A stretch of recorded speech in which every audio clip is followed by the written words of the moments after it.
मन अधिनायक जय हे भारत भाग्य विधाता।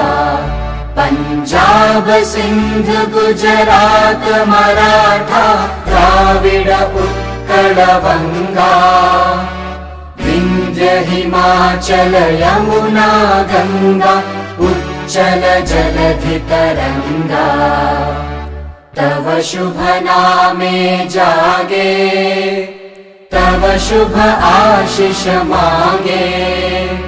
गाहे तव जय गाथा जन गण मंगलदायक जय हे भारत भाग्य विधाता। जय हे जय हे जय हे जय जय जय जय हे। भारत माता की, भारत माता की, भारत माता की।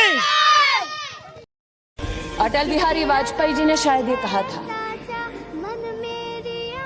कि भारत कोई भूमि का टुकड़ा नहीं है, एक जीता जागता राष्ट्र पुरुष है। अटल जी ने कहा था कि ये वंदन की धरती है, अभिनंदन की धरती है, ये अर्पण की भूमि है, ये तर्पण की भूमि है। इसकी नदी नदी हमारे लिए गंगा है, इसका कंकड़ कंकड़ हमारे लिए शंकर है। हम जिएंगे तो इस भारत के लिए और मरेंगे तो इस भारत के लिए, और मरने के बाद भी गंगा जल में बहती हुई हमारी अस्थियों को कोई कान लगाकर सुनेगा तो एक ही आवाज आएगी, भारत माता की जय।